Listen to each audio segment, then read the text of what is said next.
Goeiedag vriende, kom ons luister vir die derde keer en ook ons laaste keer na Efesiërs 4 vanaf vers 17 tot 24.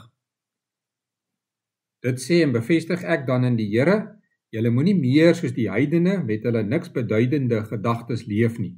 Hulle denke is verduister, hulle is vervreem van die lewe met God, omdat hulle onkundig is deur die hardheid van hulle harte. Omdat hulle gevoelloos geword het hulle self oorgegee aan losbandigheid om onversadigbaar allerhande onreindade te pleeg. Maar julle het Christus nie so leer ken nie. Julle het tog van hom gehoor en julle is oor hom onderrig volgens die waarheid wat in Jesus is. Naamlik dat julle, wat julle vroegere lewenswandel betref, die ou mens moet aflê wat as gevolg van sy misleidende drange vergaan. Julle moet eerder in die aard van julle denke vernuwe word. Ja, trek die nuwe mens as kleed aan, wat in ware geregtigheid en heiligheid in ooreenstemming met God geskep is. Ons lees tot sover uit die woord van die Here. In die vorige oordeenkings het ons gehoor dat daaglikse bekering baie belangrik is vir ons heiligmaking. Ons het ook gekyk na wat dit beteken wanneer ons praat van die ou mens wat jy moet uittrek. Vandag kyk ons na die tweede deel van bekering. Wat beteken die aantrek van die nuwe mens of die opstanding van die nuwe mens? Nuwe mens wys op die nuwe lewe wat die Heilige Gees in gelowiges inplant.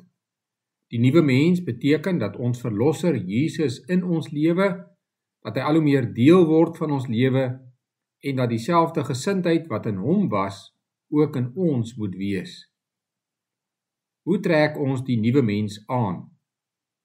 Eerstens trek ons die nuwe mens aan deur baie bly te wees oor Jesus se verlossing.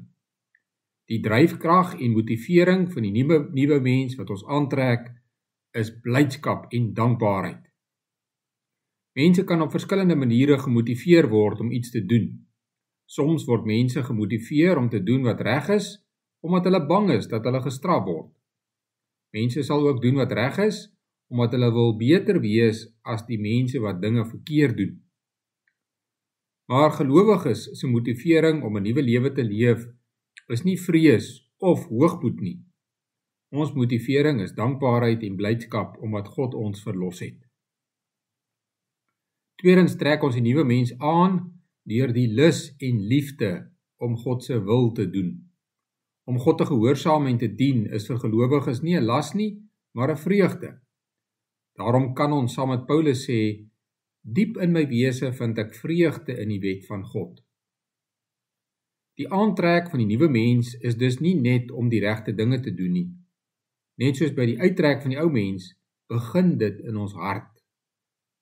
Die gevolg van hierdie nuwe hartsgesindheid is dat ons anders optree. Nou kan die vrug van die Gees, wat in Galasiërs 5 beskryf word, in ons lewe gesien word. En ons begin om die goeie werke te doen. Maar hoe weet ons dat ons goeie werke regtig goed is, dat dit regtig goeie dinge is? In die Bybel leer ons wat die vereistes vir goeie werke is. Net iemand wat regtig in God glo en bekeer is, kan aan hierdie vereistes vir goeie werke voldoen. Die eerste vereiste vir goeie werke is dat dit die geloof as bron moet hê. Uiterlik kan dit lyk of twee mense presies dieselfde doen, maar tog kan die twee se dade voor God wesentlik van mekaar verskil as die een iets uit die geloof doen en die ander nie. Geloof sonder goeie werke is 'n dooie geloof, maar goeie werke sonder geloof is voorgee. Die tweede vereiste vir goeie werke is dat dit moet voldoen aan die wet van God.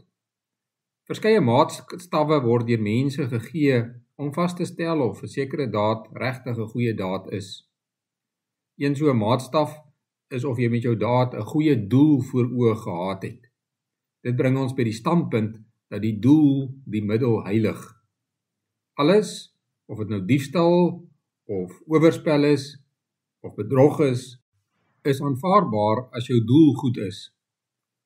Teenoor hierdie siening bely ons dat 'n bepaalde daad slegs 'n goeie werk kan wees as dit volgens die wet van God is. God se wet word opgesom in die liefdesgebod, soos ons dit in Matteus 22 vind.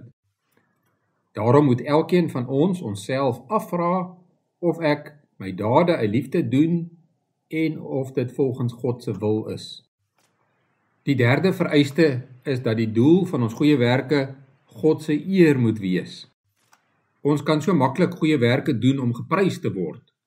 Maar Christus leer ons, laat julle lig so voor die mense skyn, dat hulle julle goeie werke kan sien en julle Vader wat in die hemel is, verheerlik. Matteus 5 vers 16.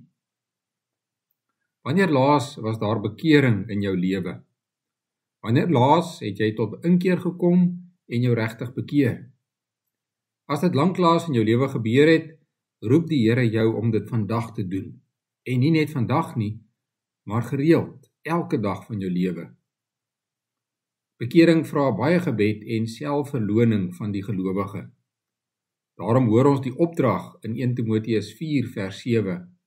Oefen jou om in toewyding aan God te lewe. As ons dit doen, bereik ons God se doel in ons lewens. God roep ons om die ou mens uit te trek en die nuwe mens aan te trek, sodat ons met ons hele lewe vir hom kan leef en goeie werke kan doen. Ons kan dit doen omdat die teenoorgestelde met ons Here Jesus Christus gebeur het. Hy het sy heerlike en eervolle plek in die hemel uitgetrek om ons sonde aan te trek. Hy het ons sonde op hom geneem om in ons plek gestraf te word. Die gevolg is dat ons verlos is, sodat ons die sondige mens nou kan uittrek en die nuwe mens kan aantrek. Kom ons bid saam. Here onse God, ons dankie vir vergifnis van sondes, ons dankie vir die verlossing, sodat ons soos nuwe mense kan lewe. Leer en lei ons elke dag om die ou mens uit te trek en die nuwe mens aan te trek. Ons doen voorbidding vir ons gesinne, ons vra dat U ons huwelike sal bewaar en dat U ook ons kinders sal bewaar. Seën ons kinders in alles wat hulle doen, dat hulle sal lewe soos U dit wil hê en ook in hulle lewe U sal verheerlik. Ons doen ook voorbidding vir ons polisie wat wet en orde in ons land moet handhaaf, gee vir hulle wysheid in die besluite wat hulle neem en gee vir hulle ook die middele om hulle werk te kan doen. Ons bid al die dinge deur U groot genade alleen. Amen.